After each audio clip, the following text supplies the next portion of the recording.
క్రైస్తలార్డ్ మన పరిశుద్ధుడు, మన విమోచకుడు యేసుక్రీస్తు వారి శక్తి కలిగిన నామంన ఈ రోజున దేవుని వాక్య ధ్యానమునకు ప్రతి ఒక్కరికి మన దేవుని పేరట క్రైస్తలార్డ్. దేవుడు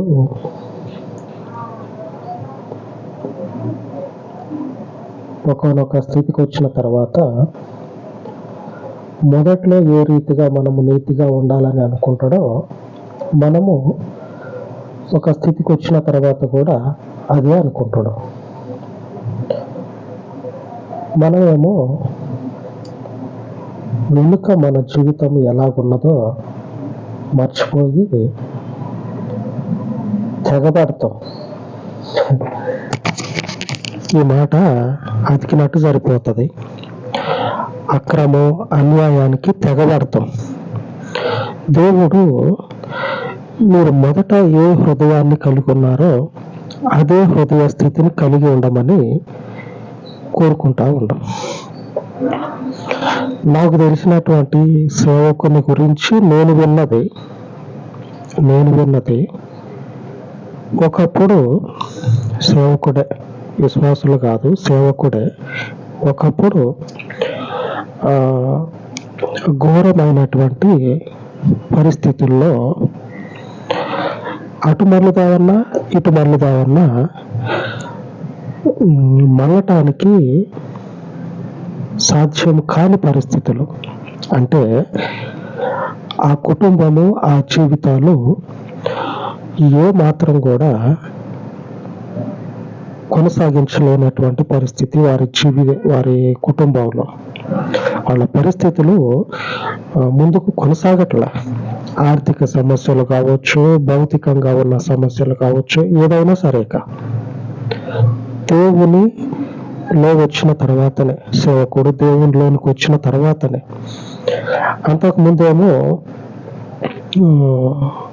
చెప్పుకుంటే కొంచెం గౌరవంగానే ఉంటుంది, కానీ వారు చేసేటువంటి పని గౌరవంగానే ఉంటుంది.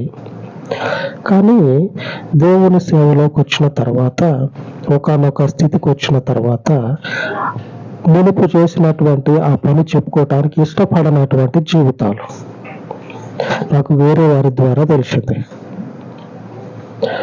ఎంతగా తెగబడ్డారంటే అంతగా తెగబడ్డారు. అటువంటి పరిస్థితిని, ఆలోచనలని, జీవితాన్ని దేవుని పేరు మీద మీకు చెప్తా ఉన్నా, కలిగి ఉండొద్దు.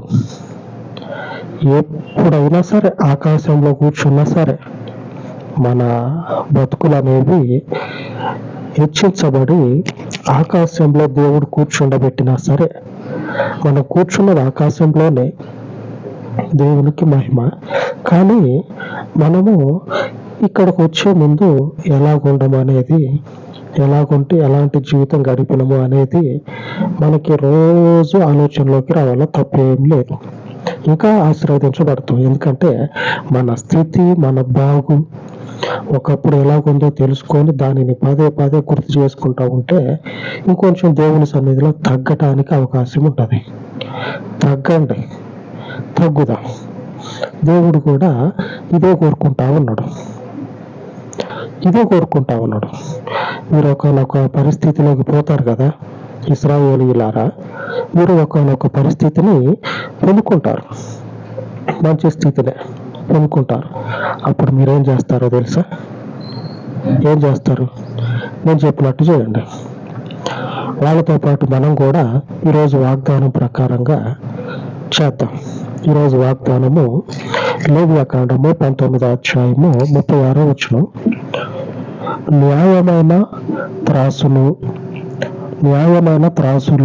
న్యాయమైన గుండ్లు, న్యాయమైన తూము, న్యాయమైన పడి మీకుండవలను.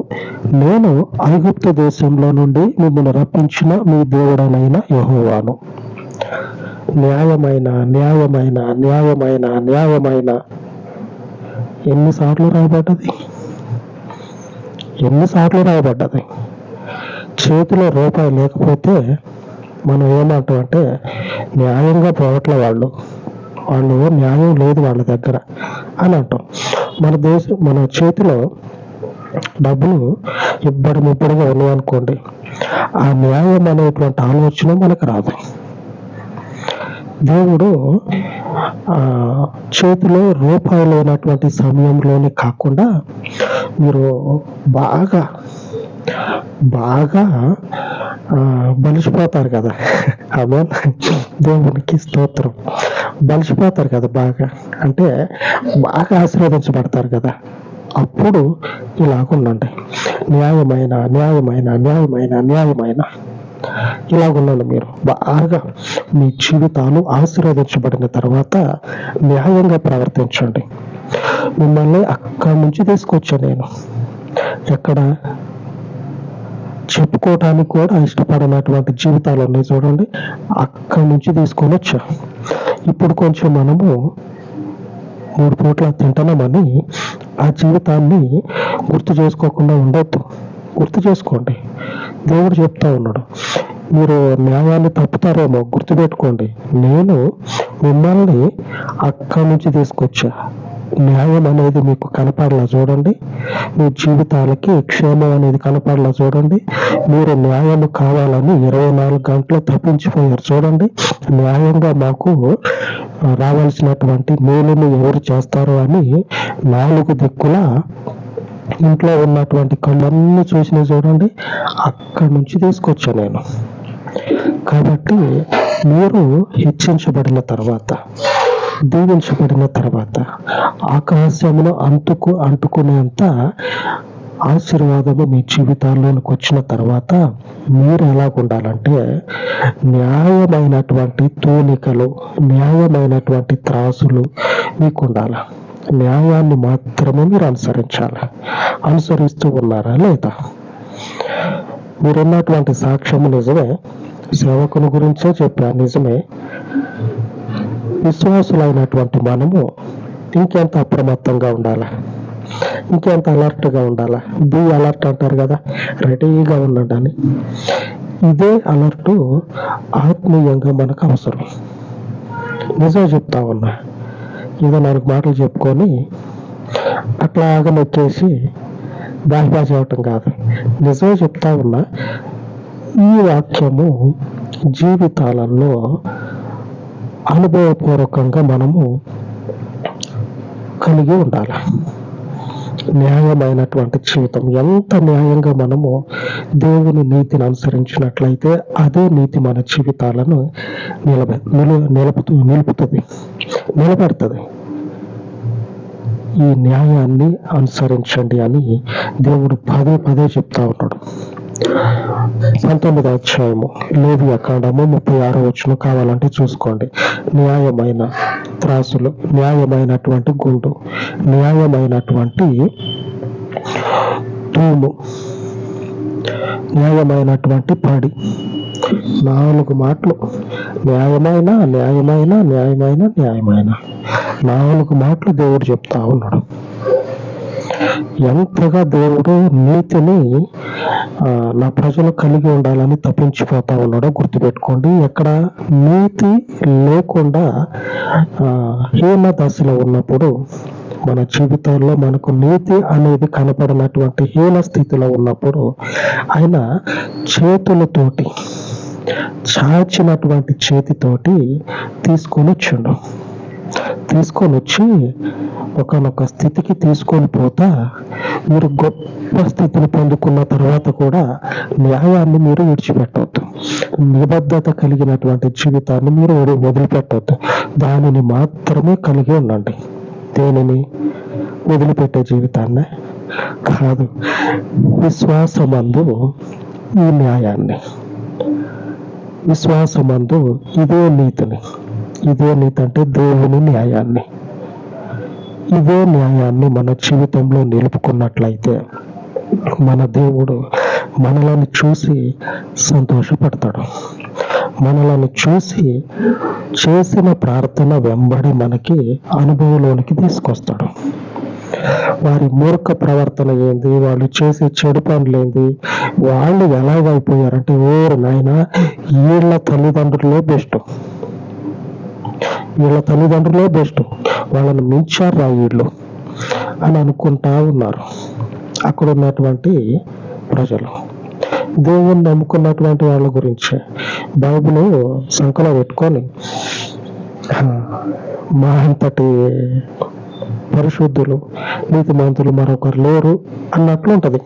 ఆ రోడ్డు మీద వీళ్ళు నడిచిపోవటం చూస్తే కనిపించే వాళ్ళకి అట్లుంటది. ఇశ్రాయేలీయులు కూడా అంతగా ఎలాగంటే వారికి పూర్వం ఉన్నటువంటి తండ్రులను మించిపోయేంతగా చెడు పనులు చేశారంట. అక్కడి నుంచి వచ్చిన తర్వాతనే ఐగుప్తులో నుంచి దేవుడు తీసుకొని వచ్చి, మీరు అయ్యా ఎలాగుండండి, మీరు ఎలాగుంటేనే నేను మెచ్చుతా అని చెప్పేటువంటి దేవుణ్ణి విసర్జించి వాళ్ళ మూర్ఖ ప్రవర్తనలో వాళ్ళ తల్లిదండ్రులు ఉంటారుగా, వాళ్ళకి మించిపోయారు. న్యాయాధిపతుల గ్రంథము 2వ అధ్యాయము 19వ వచనం. ఒక్కొక్క న్యాయాధిపతి చనిపోగా వారు వెనుకకు తిరిగి ఇతర దేవతలను అనుసరించి పూజించుచు వాటికి సాగిలపడుచు ఉండుట వలన తమ క్రియలలోనేమి తమ మూర్ఖ ప్రవర్తనలోనేమి దేవునిని విడువకయు తమ పూర్వీకుల కంటే మరి మిగుల చెడ్డవారైరి. మరి మిగుల వాళ్ళ పూర్వీకులను మించి చెడ్డోళ్ళు అయిపోయారు. దేవుడు మన నుంచి ఆశిస్తూ ఉన్నాడంటే వీళ్ళకి నీతి అనేది ఉండాలి. మన పేరు ఉంటుందిగా రాజేష్ అని, కాదు, నీతి అనేటువంటి పేరు మనకు ఉండాలి. బయట ఆధార్ కార్డులో పేర్లు ఉంటాయి, మన పేర్లు కనపడొద్దు. ఆడ వీళ్ళ పేరు నీతి అని పిలవాలి. యేసు ప్రభు ఆడ ఉంటుందిగా, యేసు ప్రభుని పెడితే యాక్సెప్ట్ అవ్వాలి. ఆ మిషన్లో ఏలు పెడితే, యేసు ప్రభు అని ఏలు పెడితే అక్కడ ఏం కావాలంటే యాక్సెప్ట్ కావాలి. ఆమేన్. అట్లాగా దేవుని నీతిని మనం అనుసరించాలి. మన జీవితాలకు దేవుని నీతిని మనం కలిగి ఉండాలి. ఆమేన్. అది మాత్రమే దేవుడు కోరుకునేది. ఈ నీతిని ఎల్లకాలము కొనసాగించేటువంటి ఒక ఆయన యేసు ప్రభు. ఈ నీతిమంతుణ్ణి మాత్రమే మనము కలిగి మన జీవితాలను వెనుకటి జీవితంతో పోల్చుకుంటా మరీ మిగుల చెడ్డవారమవుతున్నావా, నీతిని కాపాడుకుంటున్నావా అని చూసుకుంటా ఈ నీతిమంతుల్లోనే ముందుకు కొనసాగదాం. అలాగే ప్రార్థన చేసుకుందాం. జీవాధిపతివి, సర్వశ్రేష్టమైనటువంటి పేర్లను తలదన్నేటువంటి పరలోకపు న్యాయాధిపతివి, నీ పాదముల యొద్ద తండ్రి ఉదయకాలమందు ప్రార్థిస్తూ మనవి చేసుకొని ఉండగా ఈ ప్రార్థన మనవులను మీ కృపలో జ్ఞాపకం చేసుకొనమని మీ కనికరం కలిగిన నామం నాకు ప్రార్థిస్తూ మనవి చేసుకొని ఉండగా మీ గొప్ప ఆత్మ చేత, మీ గొప్ప శక్తి చేత చేయుచు ఉన్న విన్నపాలను లక్ష్య పెట్టి మా పూర్వము మేము ఏ రీతిగా ఉన్నామో, ఇప్పుడు ఏ రీతిగా ఉంటూ ఉన్నామో జీవితాలను ఇప్పుడున్నటువంటి నీ నీతితో సరిచేసుకొని నీ నీతిని మాత్రమే మా జీవితాలలో నిలుపుకొని నీవు మాత్రమే న్యాయముగా ఉండమని చెప్తూ ఉన్న దేవుడవు. ఎల్లకాలము నీ నీతిని ఎల్లకాలము కలిగి ఈ నీతిని శాశ్వత కాలము మా జీవితాలలో నిలుపుకునేటువంటి భాగ్యమును, అటు కృపను మా కుటుంబాలలో, జీవితాలలో, సంఘం మీద మీ కృపలో నుంచి మాకు స్థిరపరచమని మీకు ఈ విన్నపాలను ప్రతిష్ఠించి యేసుక్రీస్తు నామమున ప్రార్థించి వేడుకొనుచున్నాను తండ్రి. ఆమేన్, ఆమేన్. మన దేవుని సహవాసము మనకు తోడయ్యుండి ఆయన నీతిని మనకు అనుగ్రహించును గాక. ఆమేన్, ఆమేన్.